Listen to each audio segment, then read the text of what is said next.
Pablo, porque surgió una pequeña discrepancia teológica en aquel tiempo, en los principios de la iglesia. Y entonces el Espíritu Santo ordenó que cada uno de los dos se fuera por diferente lugar. Pedro a los judíos y Pablo a los gentiles. Por eso es que las cartas de ellos dos o de los demás son bastante diferentes.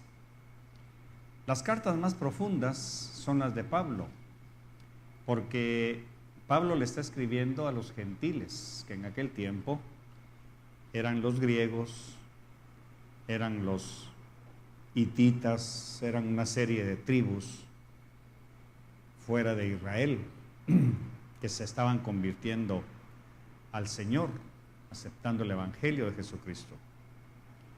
Pero Pedro le escribe a los judíos y empieza a normar las costumbres. Entonces pareciera que la epístola de Pedro no tiene nada que ver con nosotros hoy en día, pero tiene mucho que ver. Porque cuando Pedro le escribe a los judíos o a las judías, en este caso, en este capítulo, no le está hablando a la mujer hebrea 100%, sino a las mujeres griegas casadas con judíos, o a las mujeres judías que habían aceptado el helenismo. Recordemos que en estos tiempos del Nuevo Testamento tenemos que ubicarnos geográficamente, socialmente, políticamente y religiosamente en el contexto que se encontraba en este momento la sociedad. Todo parte, o el epicentro del Evangelio gira alrededor del judaísmo del segundo templo. Para poder entender entonces las epístolas, y tengo que hacer este preámbulo para esta carta o para este capítulo, porque toca puntos muy susceptibles, especialmente de la mujer. A causa de desconocer el contexto religioso que priva en este momento, se han legalizado muchos puntos y se han convertido en doctrinas dentro del Evangelio. Otros han hecho caso omiso, aduciendo que esto no aplica a la iglesia de hoy. Entonces se han ido al otro extremo. Por eso tenemos que entender y estudiar el contexto político, social y religioso. Cuando nosotros estudiamos el Antiguo Testamento, nosotros tenemos que ubicarnos en el judaísmo del primer templo, o sea, de Salomón. Por eso cuando estudiamos el arca, a Elí, el sumo sacerdote, sus hijos, los oficios sacerdotales, todo eso tenemos que estudiar el judaísmo del primer templo. Y todo el Nuevo Testamento tenemos que estudiar el contexto del judaísmo del segundo templo. Recordemos que el templo para nosotros no tiene ninguna connotación para nosotros. Pero para poder entender las cartas y las instrucciones de Pablo, sí tenemos que estudiar eso. Por eso vamos a encontrar a los judíos helenizados, o sea, que habían aceptado la cultura griega, viviendo en Jerusalén, viviendo en Israel. Porque vamos a encontrar a estos judíos o a estos griegos en el ministerio de Jesús.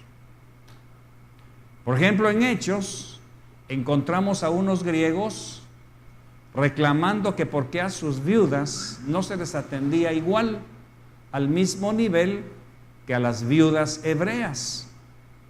Y recuerde que ahí nace el diaconado. Cuando los apóstoles le dicen a la iglesia que levanten a 7 varones, y ahí dan el perfil, llenos del Espíritu Santo, ¿verdad? Conocedores, que sean respetuosos y sabios. Examinemos esa instrucción al día de hoy. No existe absolutamente ningún detalle de un diácono que sea lleno del Espíritu Santo. Es más, a causa de las separaciones teológicas, muchas congregaciones ya no toman en cuenta al Espíritu Santo ni siquiera para que un diácono tenga la obligación y el deber de tenerlo en su corazón. En mi experiencia personal, donde yo me convertí, donde mi esposa y yo nos convertimos, se exigía como requisito indispensable que el diácono fuera lleno del Espíritu Santo.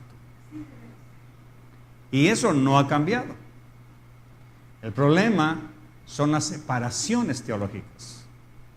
Porque creemos o se alega que esa condición era para la iglesia primitiva. Pero hay un error garrafal. Porque no hay iglesia primitiva ni iglesia contemporánea. Es una sola iglesia, desde Génesis hasta Apocalipsis, con diferentes ópticas. La iglesia del Antiguo Testamento se llama congregación, asamblea, ¿verdad? Así le llama el Señor. Y tal día, el día 15 del mes primero, me harás una asamblea general. No era una asamblea democrática, sino era una reunión. En el Nuevo Testamento empieza a vislumbrarse la sinagoga, que es un relente entre el Antiguo Testamento y el traslape a lo que Jesús va a encontrar. En Hechos se disuelve la sinagoga y se convierte en iglesia, que en griego pues los entendidos saben muy bien que es eclesía, que no quiere decir iglesia, sino significa reunión de santos. ¿Ya lo vio? Ahora la pregunta, hasta el día de hoy, ¿es reunión de santos lo que tenemos aquí? ¿No? Entonces, dentro de ese contexto, cuando los apóstoles dan la orden de que se levanten 7 varones llenos del Espíritu Santo, llenos de sabiduría, para que atiendan los oficios de la iglesia o los privilegios de la iglesia, que es ordenar la iglesia, sillas, atender a los hermanos y hermanas, la condición primaria era el Espíritu Santo. Pero a partir de 1990 y después del boom de hiperiglesias o superiglesias que nacieron, ese requisito ya cayó en el olvido. Entonces hoy la iglesia tiene diáconos que no se parecen en nada a los diáconos que funcionaron en los inicios de la iglesia. Así que los requisitos no han cambiado, porque eso quiere decir que tendríamos 2 iglesias, la iglesia vieja y la iglesia nueva. Y eso es imposible, porque Jesús no vino a morir por 2 esposas, solo por una. ¿Ve? Su iglesia es su esposa, a quien el Señor le puso las arras del Espíritu Santo, para después ponerle el anillo de bodas, que es lo que estamos esperando, por lo menos mi esposa y yo. No sé ustedes. Entonces, hoy tenemos diáconos, diaconisas, que no conocen el origen. ¿Por qué? Porque sencillamente la iglesia se convirtió en una sociedad contemporánea. Por eso yo siempre digo, si Pablo viniera y nos viera, ¿qué diría? Esta no es la iglesia que el Señor me dijo que fundara. Porque un diácono cuidando carros, la pregunta de hoy, ¿para qué quiere el Espíritu Santo? Muy sencillo, muy sencillo. Porque por no tener la llenura, el sello sí lo tiene, pero no la llenura. Por eso Hechos dice llenos, no dice sellados, llenos del Espíritu Santo. Un diácono lleno del Espíritu Santo es capaz de discernir qué espíritu está entrando a la iglesia. Y entonces muchas iglesias se quedarían vacías, porque solo un diácono podría avisar cuántos demonios están entrando a la iglesia. No existirían las mega iglesias con un diácono, con una diaconisa. Una diaconisa llena del Espíritu Santo podría discernir los pensamientos de los que pasan a ofrendar y le diría: hermana, no engañe al Señor, y ahí caería muerta.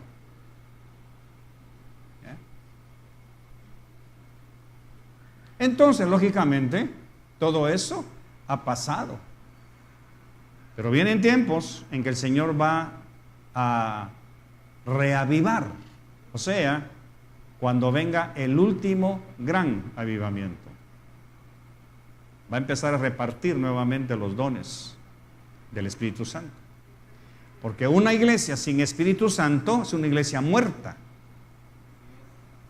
Una iglesia muerta. No hay dones, no hay revelación, no hay doctrina, no hay enseñanza, no hay cántico nuevo. ¿Ve? Y eso está provocando que la iglesia crezca de una manera desmedida. De manera que los pastores ya no somos pastores. Nos hemos convertido en administradores. ¿O no, Pastor Ángel? Porque hoy por hoy la iglesia prepara a sus pastores para que sean administradores, tomando el vocablo de que nosotros somos administradores, pero no de la iglesia, sino de qué dice la Biblia. ¿De qué? De la gracia de Dios. Nosotros administramos esa gracia, no la iglesia. Pero la palabra administrador se asoció a los administradores del mundo. Entonces, administrar McDonald's, Wendy's, Pizza Hut ya no tiene ninguna diferencia con administrar iglesias. Es el mismo seminario, solo que se le cambia, que en lugar de tener hamburguesas aquí enfrente, tengo personas. Pero el método es el mismo. Esa silla significa 25, 50 centavos o $1. Así que hay que llenarla. Esta semana fuimos a comer con mi esposa a un restaurante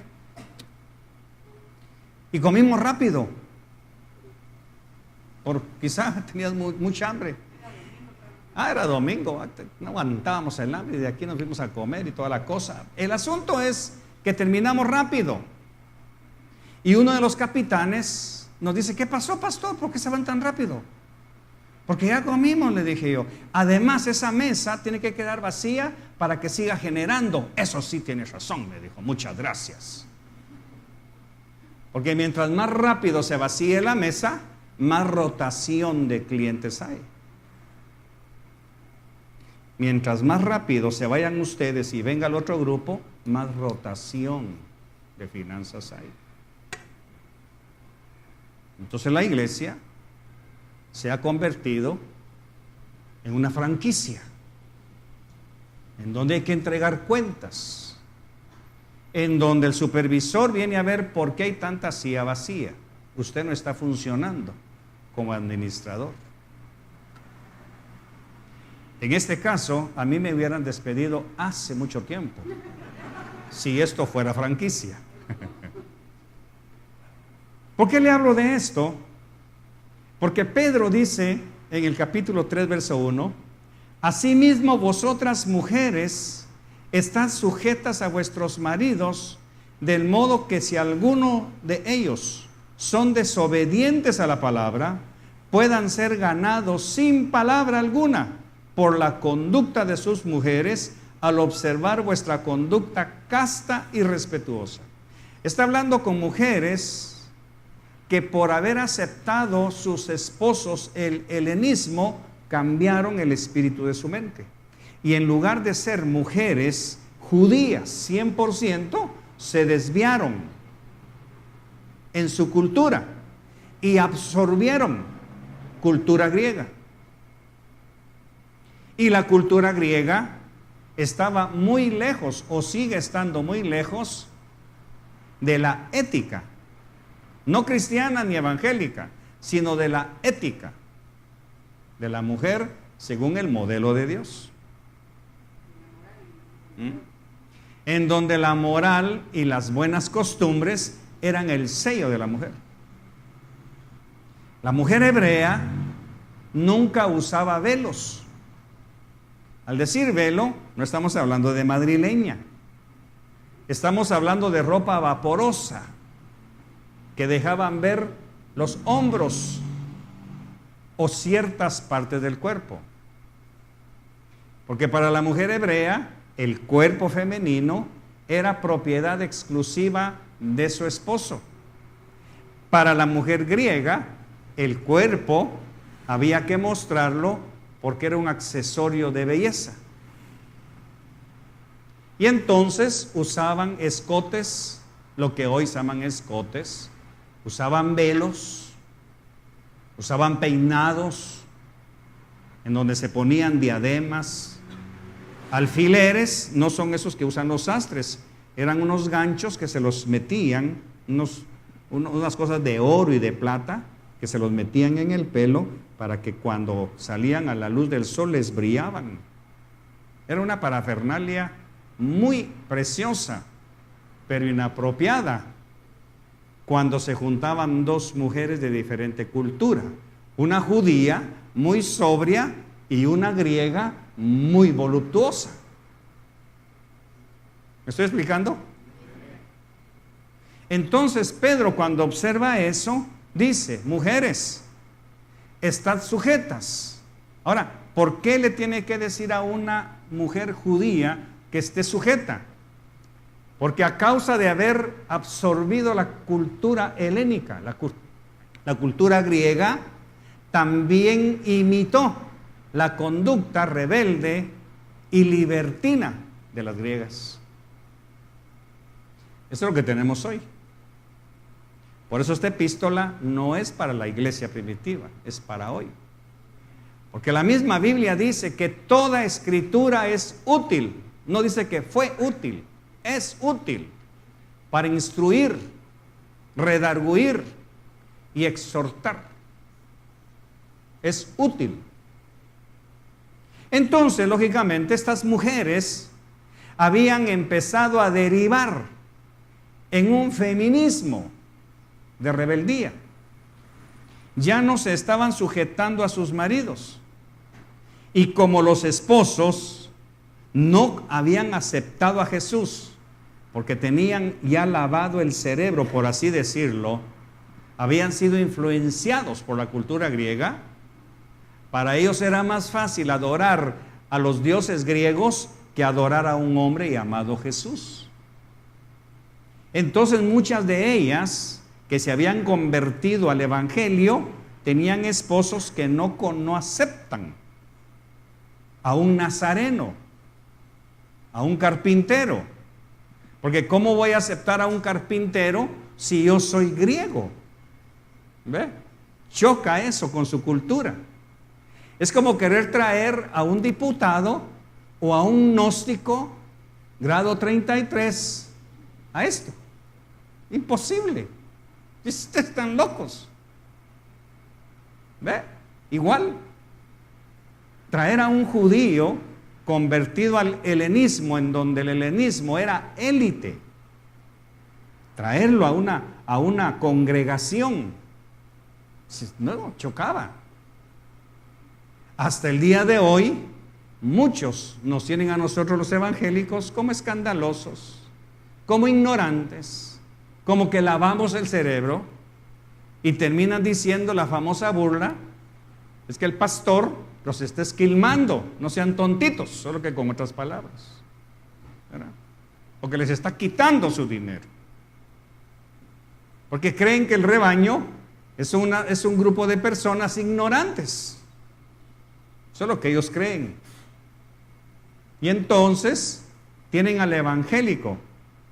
Ahora debo decirlo, en parte tienen razón, porque ven al evangélico que en lugar de prosperar y de vivir una vida santa, pero libre, sigue viviendo en sus mismas pobrezas, en su misma doble moral.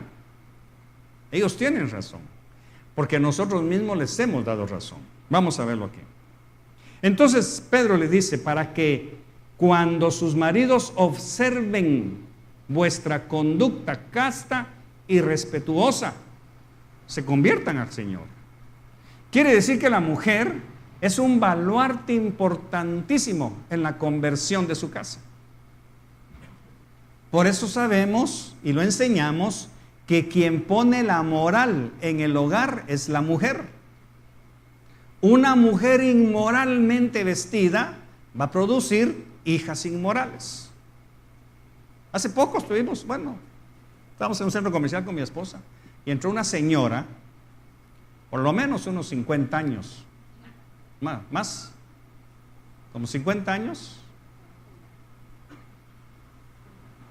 sin Cristo, por supuesto, en licra,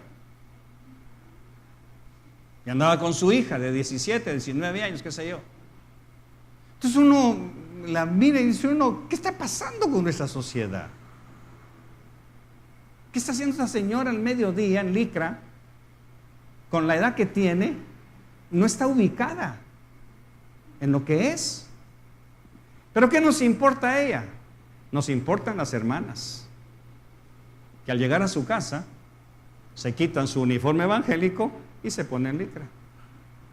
¿Cómo va a creer su esposo que usted está en santidad?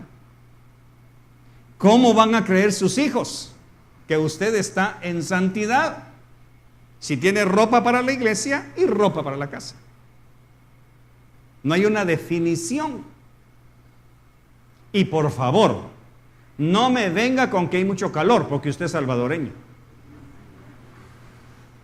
Su termostato inmediatamente baja a 37 grados, porque si no ya se hubiera deshidratado y se hubiera muerto hace mucho. Porque Dios es tan sabio que son 37 grados centígrados, ni uno más ni uno menos. Viva donde viva.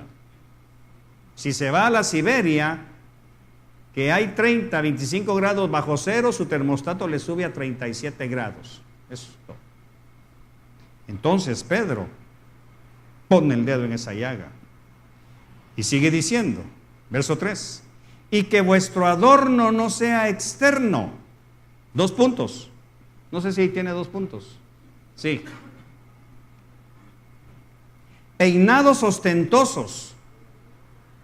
Ahora aquí tenemos las 2 escuelas de pensamiento. Peinados ostentosos y despeinadas totalmente. ¿Ve? Como no se sabe enseñar, no se sabe manejar el equilibrio, entonces no se peine.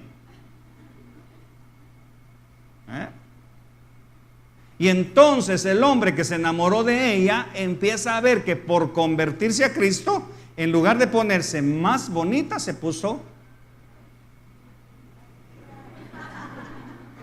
Recuerde que Pedro está hablando de los hogares en donde el esposo no es cristiano. Aquí lo dice. Bueno. Joyas de oro o vestidos lujosos. No está hablando de pobreza, mis queridas hermanas. Está hablando de honestidad. Está hablando de criterio. No está hablando de chirajos. Está hablando de que use su ruedo a la altura correcta de la moral. Está hablando de que su escote. Estamos hablando de las griegas que cuando caminaban, hermano, los velos se les hacían así. Y los hombros, por eso esas blusas que están usando hoy, que es totalmente inaceptable para mí. Y la ética, que una presentadora de televisión salga así. No entiendo cómo las europeas y las americanas, que son los modelos, salen bien vestiditas y las latinas salen, bueno, ¿qué me importa? Pero el problema es que la iglesia sigue esa corriente. Y hoy por hoy tenemos una juventud que anda vestida igual. Por eso es que la iglesia se ha contemporizado y ha perdido su identidad. Dice, vestidos lujosos, sino que sea el yo interno, con el adorno incorruptible de un espíritu tierno y sereno, lo cual es precioso delante de Dios. ¿Qué es un espíritu tierno y sereno? Que no sea casquivana, pues. Que no ande coqueteando, que no ande mostrando, despertando lujuria y lascivia. Tampoco que sea mojigata, de acuerdo a su edad, hombre. Si tú tienes 20 años, 19 años, vístete como una señorita cristiana de 19 años. Sería ridículo que una de las señoritas vengan con calcetas si ya estás en la U. Pero sería ridículo que solo porque estás en la U vengas enseñando el ombligo. ¿Ve? Son los dos extremos. Son los dos extremos.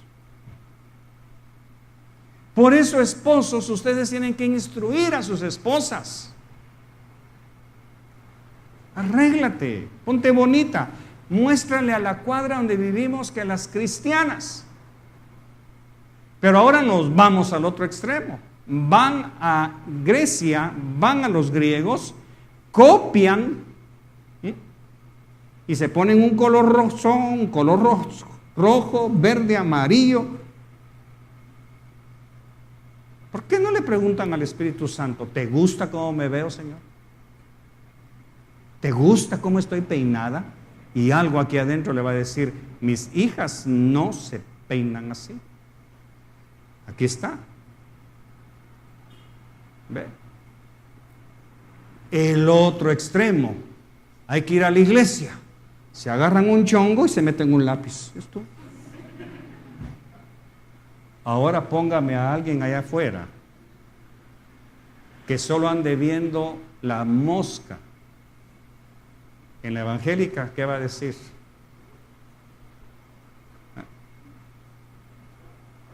¿Cómo va a venir su esposa a convertirse a Cristo? No viene. Cuidado, te me convertís, mira, chancletuda, no se corta las uñas. O se pinta las uñas de un color rojo, curaciegos, no hombre. ¿Me estoy explicando? Es que eso es lo que Pedro está poniendo aquí. La estética, no griega, sino la estética cristiana. Los botones, su falda, su blusa, su arreglo personal. ¿Sí? ¿De qué está hablando aquí Pedro? Si no de arreglo personal. Verso 5. Porque así también se adornaban. O sea que no está hablando de mojigatería, está hablando de adorno. ¿Ve? Se adornaban ¿quiénes? En otro tiempo, las santas mujeres que esperaban en Dios, estando sujetas a sus maridos. O sea, Sara se vestía de acuerdo a su abolengo. Y Saraí significa princesa. Entonces, ¿cómo se debió haber vestido Saraí? Pues como princesa. Solo que princesa oriental, temerosa de Dios. No princesa de la calle. Pero eso alguien tiene que enseñarlo. Y no soy yo, es usted como mamá. Así no me sale. Entonces me voy mamarrachuda. Así tampoco. Van a hablar mal de su Dios. Réglese bien. ¿Ve? Las mujeres griegas usan unos peinados, hermano, que exuberantes. Entonces las hebreas las miraban y se ponían de mal humor. Estorbaban. De eso habla Pedro. Así obedeció Sara a Abraham llamándolo Señor. Aquí hay una pequeña confusión. Porque no es que ella le dijera, sí, mi Señor. No me vayan a venir ustedes diciendo, a partir de esta noche me decís Señor. No. Está hablando de una connotación de respeto, de dignidad. Entonces, yo le llamaría un cambio de paradigma. Por ejemplo, ubiquémonos en El Salvador. Familiarmente hablando, ¿cómo nombra una esposa a su esposo hoy? A ver, una mujer que sea valiente y que me diga, ¿cómo? ¿Cómo? Gordo. Viejo. Yo las he oído. De ahí para abajo. De ahí para abajo. Está hablando, no lo rebajes. Trátalo con respeto, con dignidad. Entonces yo le agregaría nuestro propio lenguaje. Mi amor, cielo, tesoro. Ahí está hablando. ¿Por qué? Porque tú eres mi autoridad. Tú eres la figura, tu figura es el representante de la autoridad en la casa. Pero el hombre no ha sabido ganarse el respeto,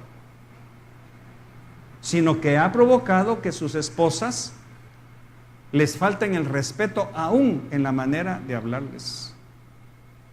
Porque el hombre no ha puesto su ejemplo. Vieja, ya vine. ¿Y tu nana, mijo? No, yo no tengo nana, papá. Yo tengo mamá. Entonces, el abuso de confianza ha quitado. O sea que esto no nació en El Salvador, esto ya venía de allá. Lo que pasa es que el lenguaje de Pedro culturalmente hablando, da pautas para confundirse. No se trata de que tú le digas, don Miguel, está servida la cena, don Miguel. No. Ubiquémonos. Por eso le empecé hablando de ubicarnos en la cultura del segundo templo, para que hoy nos ubiquemos en nuestros hogares. Yo en lo personal, no soy partidario de que se traten de vos, a menos que usted sea argentina o argentino. ¿Sí? Tampoco de usted. Hay un tú que es españolísimo. Porque el vos para mí es un poquito callejero.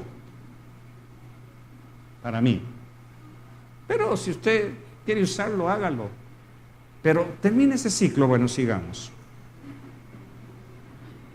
Y vosotras habéis llegado a ser hijas de ella. ¿De quién? De Sara.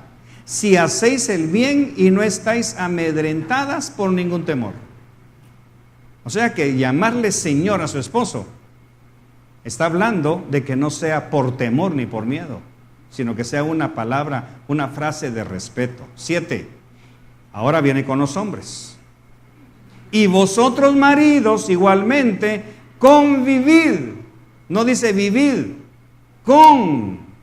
hay que compartir de manera comprensiva con vuestras mujeres, como con un vaso más frágil, puesto que es mujer, dándole honor como a coheredera de la gracia de la vida. Y aquí viene algo que muchos de ustedes sufren, o yo puedo sufrir si descuido este pequeño detalle: que mis oraciones sean estorbadas. Entonces aquí quiero detenerme unos segundos. La importancia que tiene que usted cuide su relación física, emocional, material, moral con su esposa. En ninguna otra parte de la Biblia dice que las oraciones de nosotros los hombres están sujetas al trato con la mujer. Solo aquí. Ahora, qué curioso que Pedro sabe de lo que está hablando, porque según los registros tenía esposa. Conoce perfectamente lo que es vivir con una mujer. Y su relación con Dios depende en gran medida de cómo está su esposa.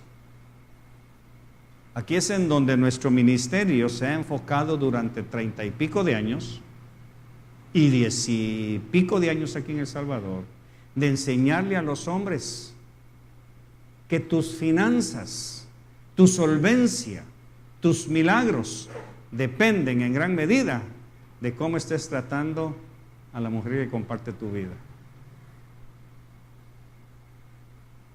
Aquí está.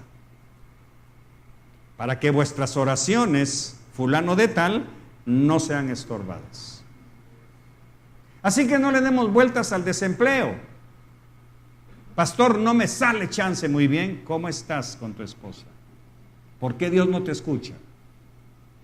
Pastor, no logro vender nada. Muy bien, ¿cómo estás con tu esposa? ¿Por qué tus oraciones no llegan? Pastor, no logro gobernar a esta mujer. Sencillo, ¿cómo la estás tratando para que tus oraciones no lleguen?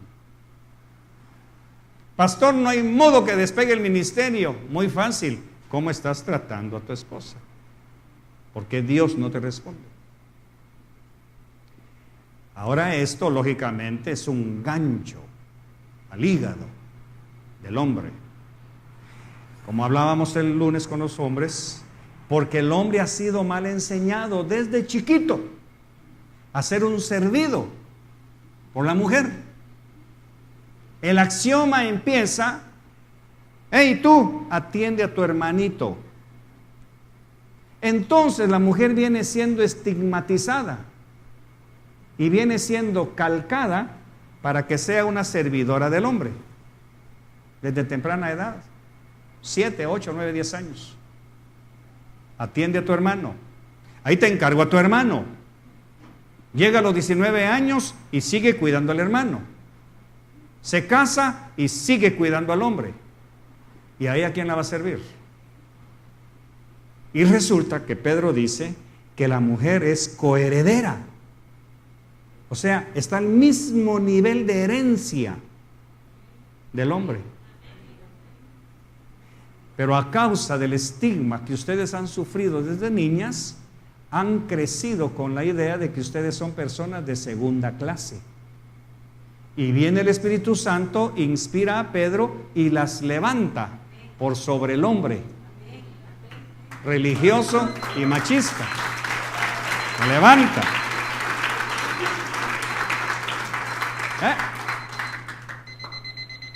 Así de sencillo. Y como ya me sonó la campana,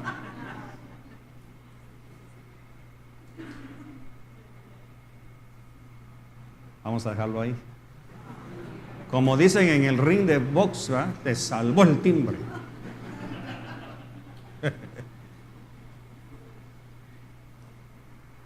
El hombre ha perdido mucho favor de Dios. Mucho favor de Dios. Porque desde pequeño lo malenseñaron en su propia casa a que él tiene que ser servido por su hermanita. Y hoy, 2000 años después que nace la iglesia, tenemos a un montón de hombres zánganos viviendo a costillas de la mujer. Ella sale a trabajar y él se queda en la casa. Han invertido totalmente los papeles.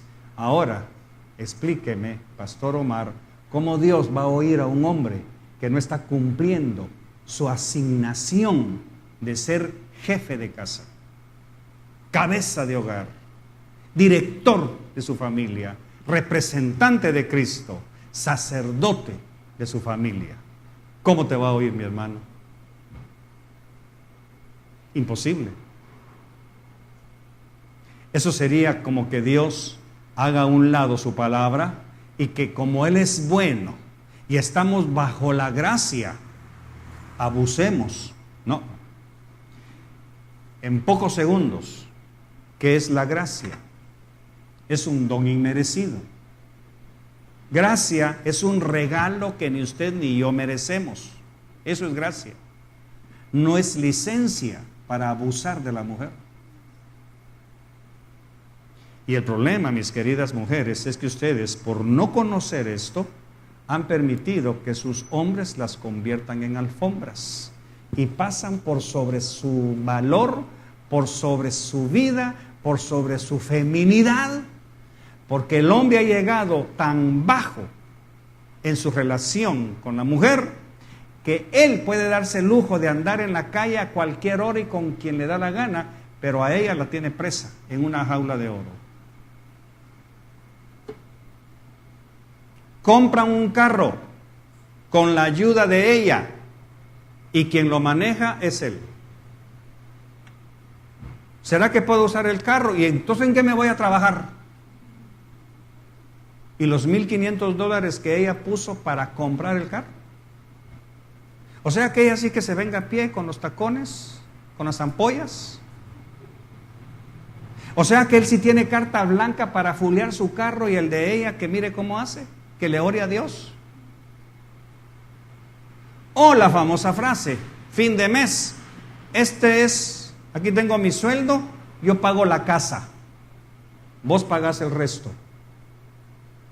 Yo no creo que Jesús le haya dicho en la cruz a la iglesia, bueno, yo ya te salvé, ahora paga el agua.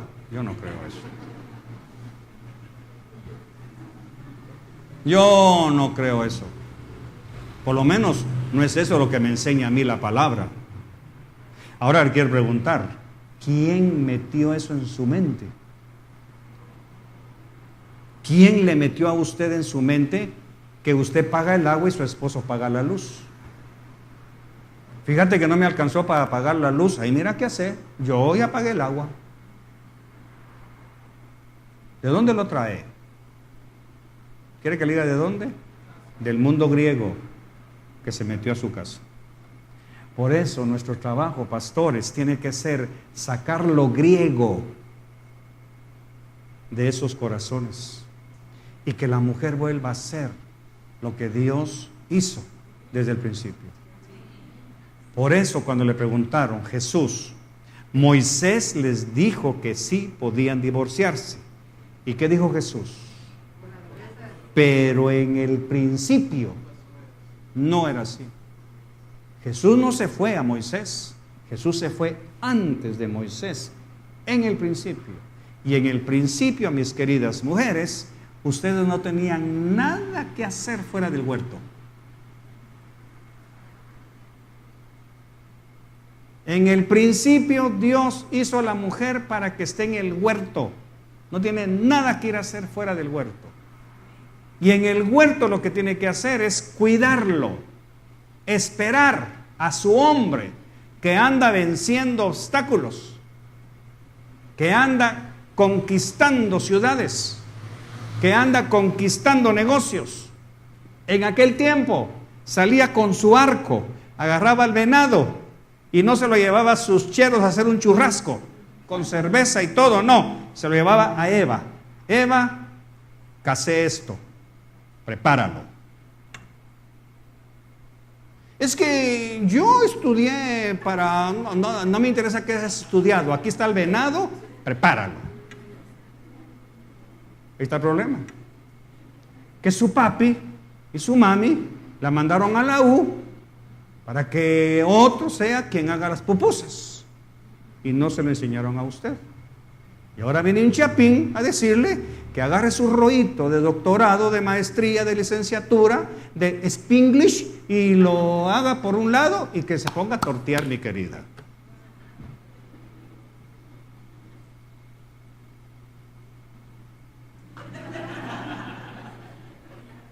tan así, pero por ahí va la cosa. Ese es el asunto. Entonces sus hijos desde ya están viendo que como mamá sale a trabajar, cuando se casen, ¿qué van a hacer con su futura esposa? Mandarla a trabajar. ¿Y qué va a decir la otra? Sí, mi amor.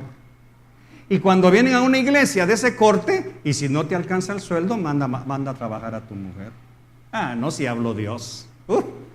Gracias, Señor, me confirmaste. No, ese fue el diablo que te está torciendo todo. El problema, por eso es que esto hay que manejarlo con cuidado.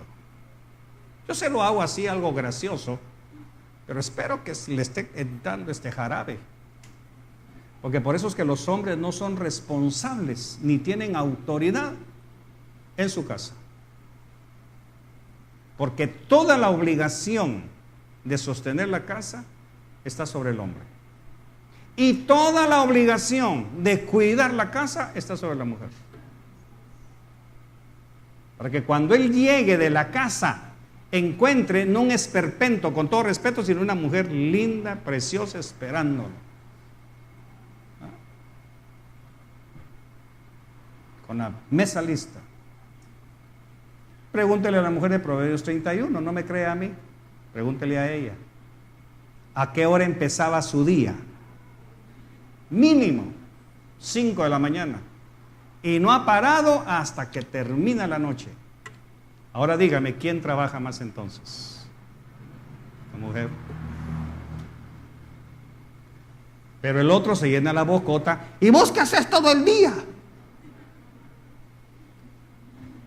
¿Verdad? Ese es el problema. Que el Señor le bendiga. La otra semana seguimos con el verso que nos toca. Buenas noches.